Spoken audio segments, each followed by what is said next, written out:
आपने कई बार नोटिस किया होगा कि आप किसी से कोई डिस्कशन कर रहे हैं और उस डिस्कशन में अगर कोई आपके ओपिनियन के खिलाफ चला जाता है या जो चीज़ आप मानते हो कोई उसके खिलाफ बोल देता है तो हमें ऐसा लगता है जैसे किसी ने मुझ पर ही अटैक कर दिया है। मेरी हार्ट बीट तेज हो जाती है, कई बार हमारी सांस भी शैलो हो जाती है और हम अपने आसपास एक तरीके से एक आर्मर खड़ा कर देते हैं और उस आर्मर से हम अपने आप को प्रोटेक्ट करने की कोशिश करते हैं। सोचने की बात यह है कि किसी ने हमारे विचारों के खिलाफ बोला है, किसी ने हमारे ओपिनियन के खिलाफ बोला है, लेकिन हमें ऐसा लगता है कि उसने हमारे ही खिलाफ बोल दिया। आज हम ईगो की बात करेंगे, क्योंकि ये ईगो जो है ये एक ऐसी चीज है जो कई बार जीवन को बहुत ज्यादा कॉम्प्लिकेट कर देता है। दोस्तों, आज के एपिसोड में आपको ये पता चलेगा कि ईगो कोई एक ऐसी चीज नहीं है जो हमारे दिमाग के किसी कोने में बैठी है। ये असल में निरंतर चलने वाली एक प्रक्रिया है जिसमें मेरे अंदर जो मैं है वो बदलता रहता है। एक तरीके से ये एक कहानी है जो हम अपने आप से ही कहते हैं और जैसी ये कहानी है हम कहीं ना कहीं वैसे ही होते हैं। अब इसका हम न्यूरोसाइंस समझते हैं।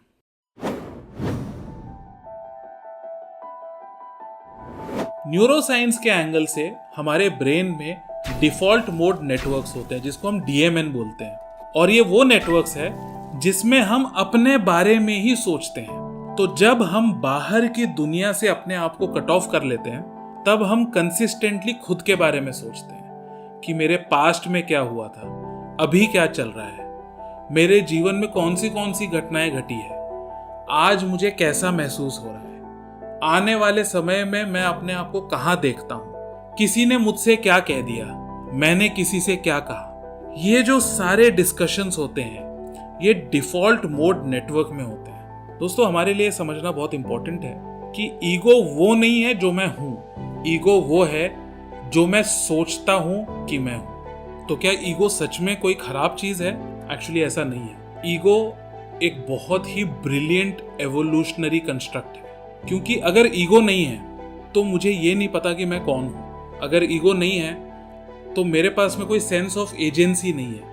मुझे ये नहीं पता कि मैं सिचुएशंस को कैसे कंट्रोल करूँ। क्योंकि मेरे अंदर ईगो है इसलिए मुझे ये पता है कि मुझे मेरी ऑफिस में कैसे बिहेव करना है, मेरे पर्सनल लाइफ में कैसे बिहेव करना है, मुझे मेरी सोशल लाइफ में किस तरीके से नेविगेट करना है। क्योंकि मेरे पास में एक इमेज है इसलिए मैं उस इमेज को प्रेजेंट कर पाता हूँ, और ये ईगो का सबसे इंपॉर्टेंट फंक्शन है। ईगो हमारे मोटिवेशन के लिए बहुत इंपॉर्टेंट है, ईगो हमारी ग्रोथ के लिए बहुत ज्यादा इंपॉर्टेंट है।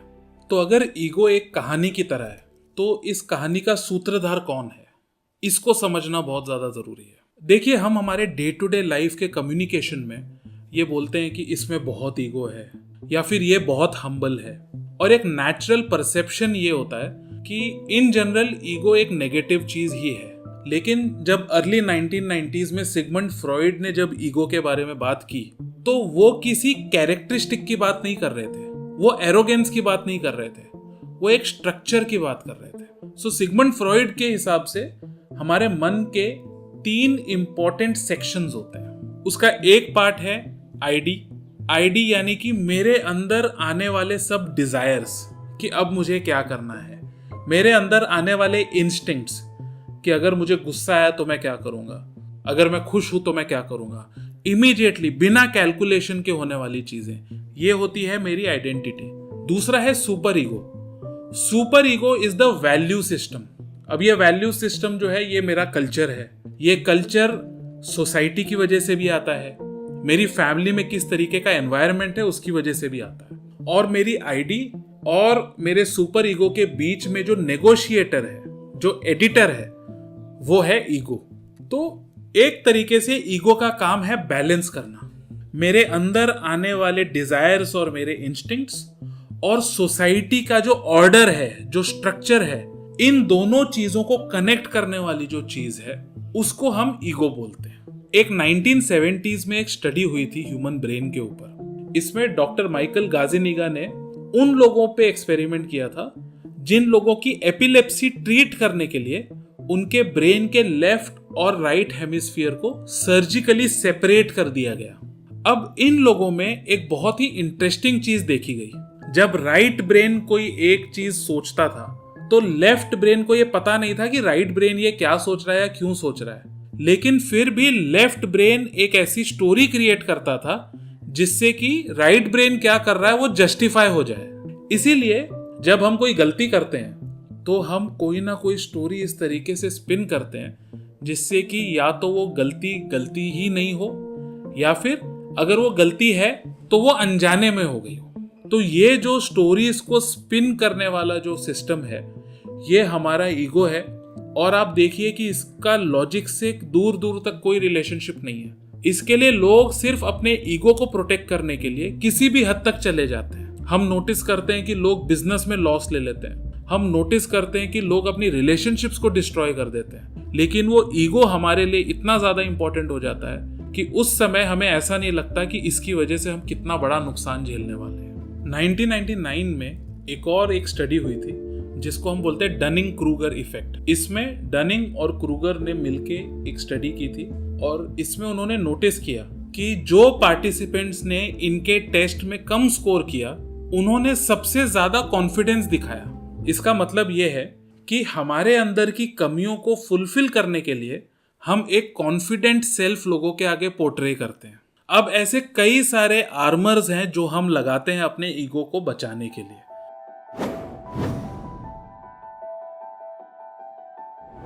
इसमें से जो सबसे पहला आर्मर है इसको हम बोलते हैं डिनायल। फॉर एग्जाम्पल, मैं किसी से ये कहूंगा मुझे गुस्सा नहीं आया है, मैं सिर्फ निराश हूं। मैंने क्या किया, मेरे जो इमोशन पे जो मेरा कंट्रोल है, क्योंकि वो कंट्रोल नहीं था इसलिए मैंने उसका जो गिल्ट है वो किसी दूसरे पे डाल दिया कि तुमने मुझे डिसअपॉइंट किया इसलिए मैं निराश हुआ हूं, मुझे गुस्सा नहीं आया। कई बार हम लोग क्या करते हैं, हम लोग चीजों के एक्सक्यूजेस बनाते हैं। मुझे पता है मैं गलत हूं लेकिन मेरे लिए ये मानना बहुत मुश्किल है, तो मैं क्या करता हूं, मैं इसके 10 अलग अलग एक्सक्यूज बना देता हूं। कई बार मैं दूसरों को भी इस चीज के लिए ब्लेम कर देता हूं। तो अब हमने ईगो के साइकोलॉजी को समझा, अब हम इसके न्यूरोसाइंस को समझेंगे। जैसा कि हम ऑलरेडी जानते हैं कि ईगो का डायरेक्ट रिलेशनशिप है हमारे डिफॉल्ट मोड नेटवर्क के साथ में या फिर डीएमएन के साथ में। जब भी हमारा डीएमएन एक्टिवेट होता है तो हमारा सेंस ऑफ सेल्फ भी एक्टिवेट हो जाता है, इन अ वे थोड़ा टाइटन हो जाता है। 2011 में येल के डॉक्टर जेसन ब्रूअर ने एक स्टडी की थी, और इस स्टडी में उन्होंने बहुत ही एक्सपीरियंस्ड मेडिटेटर्स को बुलाया था। इन मेडिटेटर्स को उन्होंने एफएमआरआई स्कैन्स में रखा और इनसे कहा कि अभी आप अपने डीप मेडिटेटिव प्रैक्टिसेस स्टार्ट करें। जब इन्होंने अपनी डीप मेडिटेटिव प्रैक्टिसेस स्टार्ट की तो उनकी एफएमआरआई स्कैन्स में पता चला कि उनके जो डीएमएन थे वो बिल्कुल शांत हो गए थे, और ये वो समय था जब ये लोग डीप मेडिटेटिव स्टेट में थे, इनके मन में कोई विचार नहीं आ रहा था और ये कंप्लीटली पीसफुल थे। वहीं पे जब ये मेडिटेशन में नहीं थे तो इनके डीएमएन में और ज्यादा एक्टिविटी देखने के लिए मिली। बेसिक मतलब ये है कि जब हमारा डीएमएन एक्टिवेट होता है तो हमारा सेंस ऑफ सेल्फ यानी कि जो हमारा ईगो है वो टाइटन होता है, और जब हमारा डीएमएन थोड़ा लेस एक्टिवेट होता है या थोड़ा से डॉर्मेंट स्टेट में जाता है तो हमारा जो ईगो है वो लूजन अप हो जाता है। अब हम इस डीएमएन को थोड़ा सा सेग्रीगेट करने की कोशिश करेंगे। इसमें जो सबसे पहला पार्ट है वो है medial prefrontal cortex. Medial prefrontal cortex actually आपका आइडेंटिटी हब है। ये आपके ब्रेन का वो पार्ट है जो आपके ईगो को डिफाइन करता है कि मैं इस टाइप का इंसान हूं।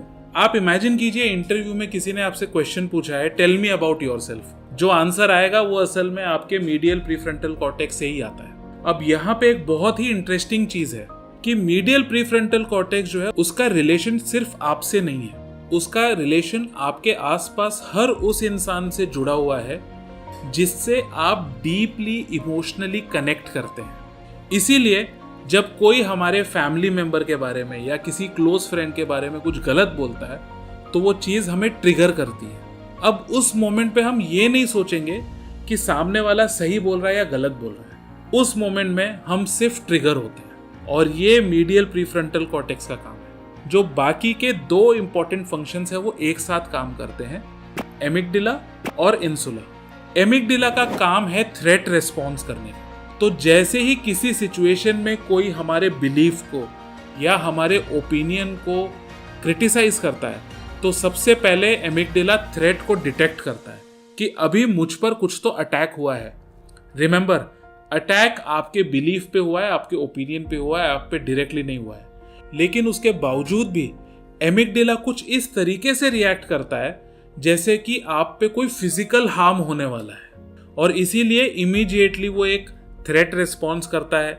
आपकी हार्ट बीट फास्ट हो जाती है, आपकी ब्रीदिंग शैलो हो जाती है, और उसी के साथ में आपका इंसुला एक्टिवेट होता है। और इंसुला क्या करता है, उस थॉट को, उस फीलिंग को एक फिजिकल फीलिंग के साथ में कनेक्ट करता है, जिससे कि आपको आने वाले फ्यूचर में भी ये रेफरेंस पॉइंट रहे कि अगर कोई ऐसा बोलेगा तो मुझे ये महसूस होता है। आप इमेजिन कीजिए कि आपका जो ईगो है वो एक मूवी का डायरेक्टर है, और वो क्या करेगा, जो भी मेरी मूवी के स्टोरी लाइन में सीन फिट नहीं होगा वो उसे कट कर देगा, और वो अपने हिसाब से एक मूवी बनाएगा जो मुझे बहुत अच्छी लगेगी। इसके साथ में एक चैलेंज ये है कि वो जो सीन उसने कट किए हैं वो ट्रुथ का एक पार्ट थे, वो भी सत्य का एक भाग था, लेकिन वो हमने सिर्फ इसके लिए कट ऑफ किया क्योंकि मुझे वो अच्छा नहीं लग रहा। ईगो का सबसे बड़ा साइड इफेक्ट ये है कि वो हमें ट्रुथ से दूर रखता है।